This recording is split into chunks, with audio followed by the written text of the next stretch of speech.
नमः शिवाय। मैं हूं एस्ट्रोलॉजर के.एम. सिन्हा और मैं अपने इस यूट्यूब चैनल पर आप सभी का हार्दिक स्वागत करता हूं। 19 सितंबर को राहु का नक्षत्र परिवर्तन हो चुका है। राशि परिवर्तन अगले वर्ष 12 अप्रैल को अगले वर्ष राहु का राशि परिवर्तन होगा। लेकिन नक्षत्र परिवर्तन होने से प्रत्येक लगन पर इसका क्या प्रभाव होगा, क्योंकि ये नक्षत्र परिवर्तन 1 या 2 दिन के लिए नहीं होगा, काफ़ी लंबे टाइम तक के लिए नक्षत्र परिवर्तन होगा राहु का। और राहु को कहा जाए तो सूर्य और चंद्रमा का अत्यंत दुश्मन ग्रह कहा जाता है और कृत्तिका नक्षत्र में इसका गोचर होगा।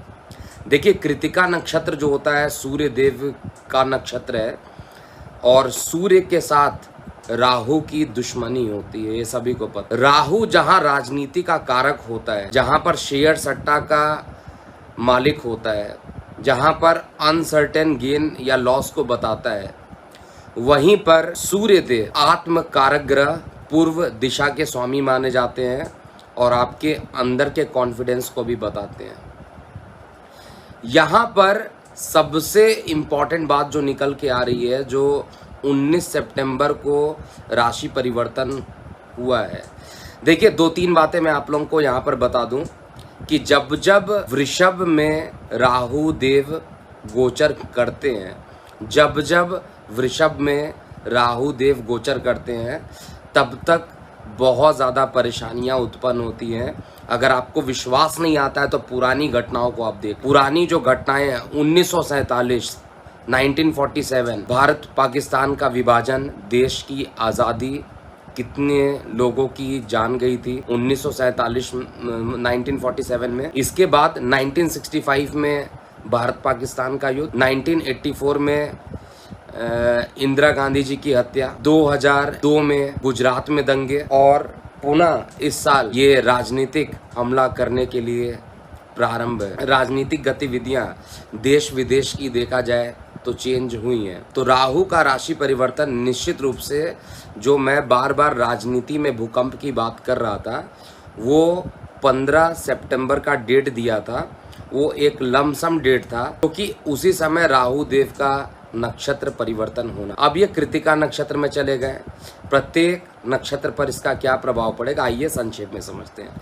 सबसे पहले मेष लगन की बात करें। देखिए, मेष लगन में अभी राहु देवता कहाँ पर उपस्थित, अगर आप अपना चार्ट ओपन कीजिए, मेष लगन में गोचर का चार्ट ओपन कीजिए, तो मेष में राहु देवता आपके लगन से द्वितीय स्थान, और द्वितीय स्थान पर है, लेकिन नक्षत्र चेंज कर दी। वैसे तो अगर देखा जाए तो अश्वनी, भरणी, कृत्तिका, रोहिणी, मृगशिरा, आद्रा ऐसे करके काफी नक्षत्र हैं, लेकिन ये रेट्रो चलते हैं, इसलिए पहले ये रोहिणी नक्षत्र में थे, अब ये कृत्तिका नक्षत्र में पहुंच, तो चंद्रमा के नक्षत्र से अब निकल के सूर्य के नक्षत्र में पहुंचे। चंद्रमा के नक्षत्र में भी बहुत अच्छा फल नहीं दी। आप देखिए, पूरा 2021 के सितंबर से परेशानी ही रहा, बहुत ज़्यादा अच्छा टाइम नहीं बीता।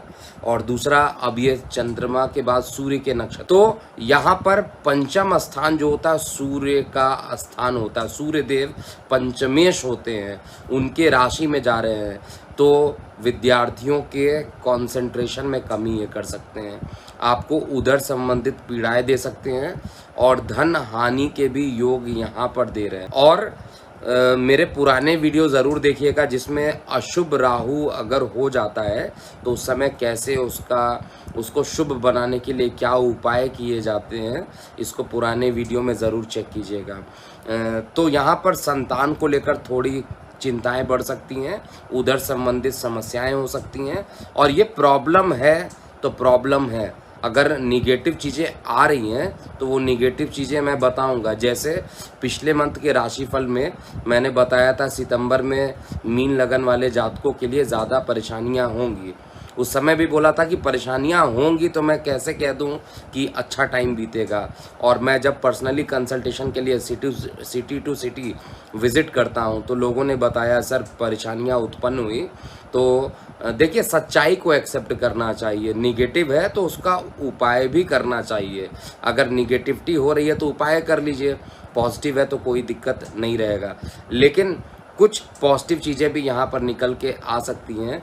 जो लोग मेष लगन के हैं और राजनीति से जुड़े हुए हैं, उनको अकस्मात राजनीति में एक लंबी छलांग लगा देना, जैसे अभी आपने देखा होगा पंजाब में हुआ, ऐसे नेता जिनको पता ही नहीं था दोपहर तक या 1 घंटे पहले तक कि उनको सीएम बना दिया जाएगा, अकस्मात छलांग। ये एग्जैक्टली राहु यही काम मेष लगन वाले जातकों के लिए करेगा। व्यापार के लिए तो अच्छा करेगा, लेकिन उधर संबंधित प्रॉब्लम देगा। तो जहां पर नकारात्मक प्रभाव है वहां पर मैं नकारात्मक ही बताऊं। वृषभ लगन, देखिए वृषभ लगन में राहु देवता आपके लगन में ही है, और हमारे देश की कुंडली भी जो है मिथुन वृषभ लगन की है। तो वृषभ लगन में राहु का नक्षत्र परिवर्तन हो रहा है, और ये हमारे जनता के स्थान के मालिक सूर्य की राशि में जा रहा है, जहाँ पर ग्रहण दोष उत्पन्न कर रहा है। तो मानसिक रूप से तनाव यहाँ पर निश्चित रूप से बढ़ जाएगा। राजनीतिक हलचल जो होगी वो इसी कारण से मैं बता भी रहा था, राजनीतिक हलचल होने का साइंटिफिक रीज़न जो मैं देख पा रहा हूँ वृषभ लगन की कुंडली होने के कारण यहाँ पर रहेगी। अंदर से कुछ अजीब सी बेचैनी आपको महसूस हो सकती है वृषभ लगन वाले जातकों के लिए, और जीवन साथी के साथ भी थोड़ा परेशान, मतलब एक आप ये कह सकते हैं मतभेद हो सकता है किसी बात को लेकर। इस ड्यूरेशन में किसी प्रकार का नया इन्वेस्टमेंट करने से बचना चाहिए। पॉजिटिव चीज़ें क्या है राहु का नक्षत्र परिवर्तन? पॉजिटिव चीज़ें ये ज़रूर आपको देने वाला है, अकस्मात धार्मिक यात्राओं की तरफ आपका झुकाव बढ़ा। जो लोग पूजा पाठ में विश्वास नहीं करते थे, राहु उनको अकस्मात पूजा पाठ की तरफ भी ले जाएगा, और मानसिक शांति के लिए उपाय भी बताएगा आपको, क्योंकि मानसिक अशांति उत्पन्न होगी और आर्थिक रूप से भी परेशानी होगी, तो आदमी अध्यात्म की तरफ जाएगा। और जिसने राहु को वहाँ जाकर शांत कर लिया, उसके लिए अत्यंत श्रेष्ठ ये गोचर जो बनने वाला नक्षत्र परिवर्तन राहु का, वो अच्छा परिणाम देगा। अब हम मिथुन लगन की बात करते हैं। देखिए मिथुन लगन में जो राहु का नक्षत्र परिवर्तन हो रहा है, समझिएगा राहु कहाँ पर है? द्वादश में। ये कहा जाता है पाप ग्रह जब पाप स्थान पर होते हैं 6, 8 और 12 में, तो बहुत ही अच्छा परिणाम देते हैं। तो मिथुन के लिए तो बहुत ही अच्छा परिणाम देंगे। ग्रहण भी लगा रहे हैं, तो आपके जो रोग, ऋण, शत्रु, छोटे भाई बहन या आपको जो परेशान जो कर रहे थे, जो गुप्त शत्रु थे, उनको परेशान कर रहे थे, छोटे भाई बहनों से आपके संबंध मधुर हो जाएंगे। वो परेशान आपको नहीं करेंगे। किसी बात को लेकर छोटे भाई बहनों के साथ मतभेद तो अच्छा कर देंगे। तो राहु का नक्षत्र परिवर्तन मिथुन लगन वाले जातकों के लिए बेहद ही अच्छा होने वाला है। अब यहाँ पर अच्छा है तो मैं अच्छा ही बोलूँगा, मुझे नकारात्मक किसी भी पॉइंट ऑफ व्यू से नहीं दिख रहा है। थोड़ी सी परेशानी, अगर आप भूमि को बेचना चाह रहे होंगे, अगर आपको कुछ माइंड में आ रहा है कि आपको इस समय भूमि बेचना है, तो उसमें थोड़ा सा डिले होना, रुकावट होना, ये सब चीज़ें मैं देख पा रहा हूँ। मिथुन के लिए अच्छा। कर्क लगन के लिए देखा है, देखिए कर्क लगन में अभी आपके लग्नेश के नक्षत्र में गोचर कर रहे थे, और कई प्रकार के मानसिक तनाव से भी आपको निश्चित रूप से लेकर आए होंगे।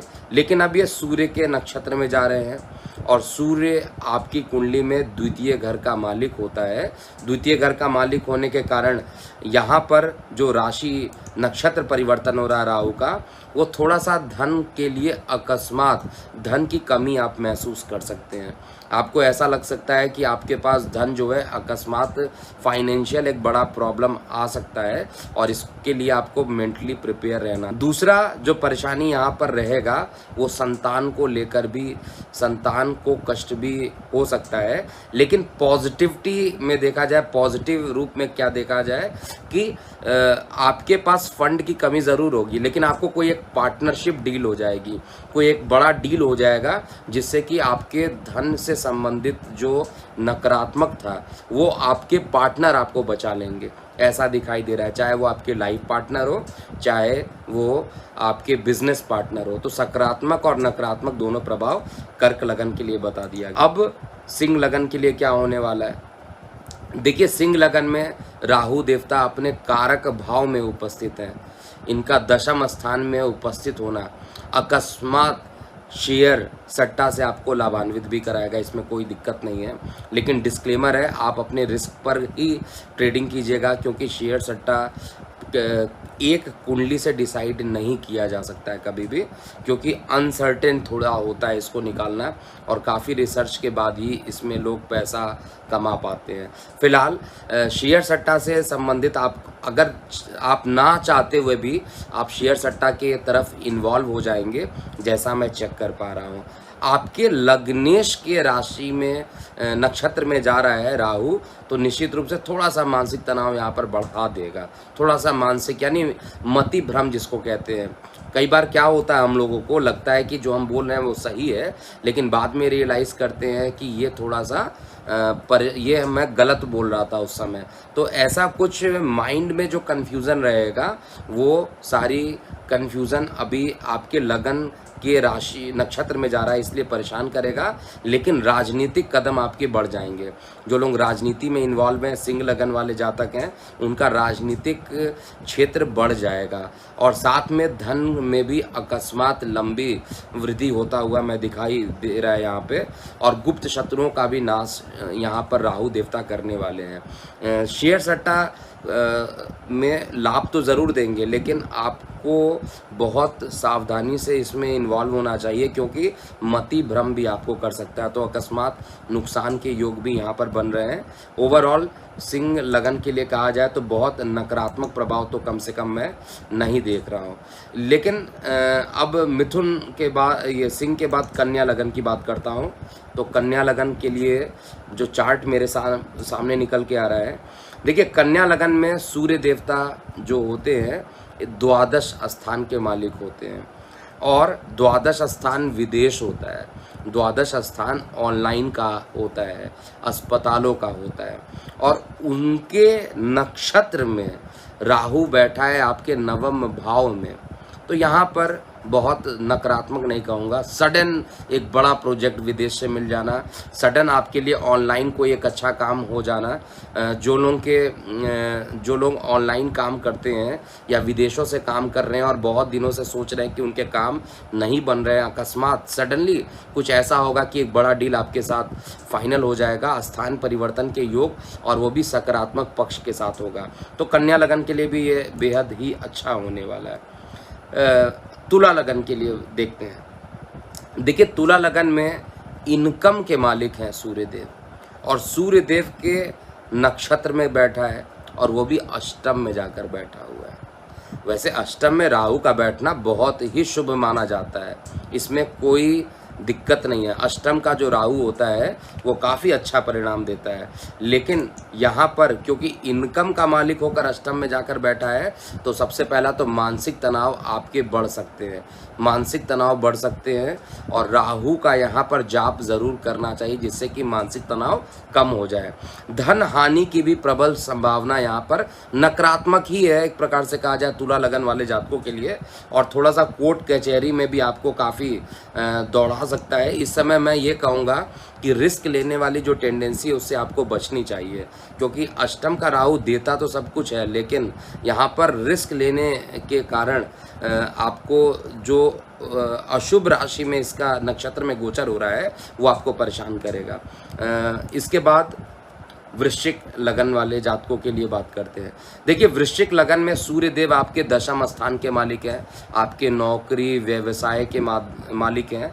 और राहु देवता जो है आपके सप्तम में है और सूर्य के नक्षत्र में जा रहे हैं। अब होगा क्या जरा समझिएगा। यहाँ पे सप्तम में जाने के कारण वैवाहिक जीवन में काफ़ी उतार चढ़ाव आ सकता है। आप ये कह सकते हैं पति पत्नी के बीच में मतभेद हो जाना और लड़ाई झगड़े हो जाना, ये सारी चीज़ें बड़ी आम बात होगी। 19 सितंबर ऑलरेडी बीत चुका है, इसके बाद से जो डेट स्टार्ट हो गई है, जब तक नक्षत्र में सूर्य के नक्षत्र में रहेंगे राहु देवता तब तक ऐसा होगा। इस समय कोई बिजनेस के लिए या बिजनेस पार्टनर या लाइफ पार्टनर के साथ थोड़ा सा बात करते समय ध्यान रखिएगा, नहीं तो विवाद काफ़ी लंबा हो सकता है। लंबी दूरी की भी यात्राएं आपको ये करा देगा, इसमें कहीं पे भी डाउट नहीं है। लेकिन पॉजिटिविटी मुझे 2-3 चीज़ें इसमें दिख रही है। पॉजिटिव चीज़ें हैं कि मान पद प्रतिष्ठा आपका बढ़ेगा, यहाँ पे एक नकारात्मक चीज़ और दिख रही है कि अकस्मात कोई दुर्घटना हो सकती है। वाहन चलाते समय आपको सावधानी बरतनी चाहिए और द्वादश स्थान से मतलब अष्टम स्थान से द्वादश होने के कारण आपको कुछ ना कुछ परेशानियाँ ज़रूर देगा। अब धनु लगन की बात करते हैं। देखिए धनु लगन में अगर देखा जाए तो धनु लगन के लिए जो सूर्य देवता होते हैं वो आपके भाग्य हैं, आपके पिता के स्थान का मालिक है और राहु परफेक्ट जगह पे जाकर बैठा है, छठवें घर का राहु बहुत ही अच्छा है। इस समय मानसिक पीड़ाएं कम हो जाएंगी। इस समय पिता के स्वास्थ्य में जो परेशानी चल रही थी वो खत्म हो जाएगी। इस समय भाग्य का साथ मिलेगा। अकस्मात शेयर सट्टा से लाभान्वित होंगे। विदेशों से कई रुके हुए कार्य को अकस्मात ये पूरा कर देगा। तो धनु लगन वाले जातकों के लिए, मिथुन लगन वाले जातकों के लिए अच्छा है। जब ये अच्छा है तो मैं अच्छा ही बोलूँगा, खराब नहीं बोलूँगा, और जहाँ पर खराब है वहाँ पर खराब ही बोलना पड़ेगा मुझे। मकर लगन की बात किया जाए तो मकर लगन में जो सूर्य देवता हैं वो आपके अष्टम के मालिक हैं और राहु देवता का जो पोजीशन है वो बहुत अच्छे जगह पे नहीं जा रहा है। राहु देवता सूर्य के नक्षत्र में है, पंचम स्थान पर जा रहे हैं और पंचम में ऑलरेडी हैं लेकिन पंचम में नक्षत्र परिवर्तन कर रहे हैं, तो आपको कुछ परेशानियां भी ये दे सकते हैं। बहुत बढ़िया तो मैं नहीं कहूँगा, थोड़ा सा राजनीतिक प्रतिष्ठा आपकी बढ़ेगी, राजनीति की तरफ झुकाव आपका ज़्यादा बढ़ सकता है, नंबर 1। दूसरा, आपको वाहन चलाते समय इस समय विशेष ध्यान देना चाहिए, अन्यथा कुछ दुर्घटना होने के चांसेस भी हो सकते हैं। मति भ्रम कहा जाए या माइंड में निगेटिविटी अकस्मात आ जाए, ऐसा भी मकर लगन वाले जातकों के लिए दिखाई दे रहा है। लेकिन धन अकस्मात फंसा हुआ जो धन जिसकी आपने कल्पना नहीं की थी वो धन भी यही राहु देवता जब सूर्य की राशि नक्षत्र में जाएंगे तो फंसा हुआ धन आपको दे देंगे। और नौकरी व्यवसाय के लिए ये पूरा नक्षत्र परिवर्तन आपके लिए पॉजिटिव है। कुछ निगेटिविटी भी है, कुछ पॉजिटिविटी भी है। अब हम कुंभ लगन की बात करते हैं। देखिए कुंभ लगन में बहुत अच्छी स्थिति नहीं है। एक तो सप्तमेश मारक प्लेनेट ऑलरेडी कौन है यहाँ पर, सूर्य देवता है और खुद राहु जो है सूर्य के नक्षत्र में है, मानसिक पीड़ाएं देना तय है, इसमें कोई डाउट ही नहीं है। तो आपको मानसिक पीड़ा ये देंगे। सबसे पहला चीज़ है किसी भी प्रकार के नए कार्य को करने से पहले 10 बार सोच लीजिए, क्योंकि एक बार अगर आप काम प्रारंभ कर लेंगे तो फिर बीच में पीछे हटने का रास्ता आपको नहीं मिलेगा। इसलिए सारी चीज़ें आपको यहाँ पे चेक करना चाहिए। सबसे बड़ी चीज़ है कि माता के स्वास्थ्य में भी गिरावट हो सकता है और इस समय आपको अपने गुस्से पे भी काफ़ी कंट्रोल करके रखना चाहिए, क्योंकि अकस्मात गुस्सा आपका बढ़ सकता है। क्योंकि मानसिक उलझने, मानसिक रूप से जब आपको प्रताड़ित करेगा राहु तो उस समय आपको गुस्सा भी अकस्मात आएगा और वो आपको प्रॉब्लम करेगा। इसलिए इस समय मैं यही कहूँगा किसी प्रकार के नए कार्यों की कोई स्टार्टिंग आप मत कीजिए। अंतिम लगन यानी धनु लगन की मीन लगन की बात करता हूँ। देखिए मीन लगन में ये नक्षत्र परिवर्तन, एक तो रोग के मालिक हैं सूर्य देव और राहु सूर्य के नक्षत्र में जा रहे हैं, तृतीय स्थान पे जा रहे हैं, तो गले में कुछ विकार उत्पन्न हो सकता है। गले से संबंधित, श्वास नली से संबंधित कुछ परेशानियां यहाँ पर उत्पन्न हो सकती हैं। दूसरा जो यहाँ पर परेशानी हो सकती है वो आपके पिता को कुछ परेशानी ज़रूर दे सकता है, लेकिन पॉजिटिव चीज़ों में देखा जाए तो 3 बातें निकल के आ रही हैं। अकस्मात धन मिल जाना, दूसरा जो नौकरी व्यवसाय के क्षेत्र में जिन लोगों का प्रमोशन रुका हुआ था उनके प्रमोशन करा देगा, और तीसरा और अंतिम इम्पॉर्टेंट पॉइंट, जिनका विदेश में परमानेंट सेटलमेंट नहीं हो रहा था और उनकी कुंडली में योग था तो अब ये परमानेंट सेटलमेंट भी करा देगा। तो ये था पूरा राहु का नक्षत्र परिवर्तन जो कि स्टार्ट हो चुका 19 सितंबर में। ट्रैवलिंग के कारण किसी कारणवश मैंने वीडियो अपलोड नहीं किया था, लेकिन आज ज़्यादा डिले नहीं हूँ, 21 है, 2 दिन देरी से मैं ये वीडियो पोस्ट कर रहा हूँ। लेकिन अभी राहु का नक्षत्र परिवर्तन काफ़ी लंबा चलता रहेगा। और सबसे बड़ी चीज़ क्या है कि राहु का जब भी नक्षत्र परिवर्तन होता है कुछ ना कुछ परेशानियाँ उत्पन्न करता है। चाहे आप 1947 की बात कर लीजिए, 1965 की बात कर लीजिए, 1984 की बात कर लीजिए, 2002 की बात कर लीजिए, ये या 2021, ये सारे वही ईयर हैं जहाँ पर राहु वृषभ में था। और जब जब इसने या तो रोहिणी नक्षत्र में प्रवेश किया या तो कृतिका नक्षत्र में प्रवेश किया, राजनीतिक हलचल बहुत तगड़ी हुई है और इसी कारण राजनीतिक भूकंप अभी भी जारी रहेगा। और इस समय आप सभी को, जिन लोगों को मैंने निगेटिव बताया है किसी पर्टिकुलर चीज़ों के लिए, राहु को शांत करने के एक उपाय बता दे रहा हूँ जिससे राहु शांत रहेगा। सभी को करना चाहिए नकारात्मक प्रभाव को सकारात्मक में कन्वर्ट करने के लिए। आपको 5 टाइप का अनाज ले लीजिए जिसको पंच अनाजा कहा जाता है। चाहे आप उसमें गेहूँ, जौ, मक्का, बाजरा, चना ले लीजिए।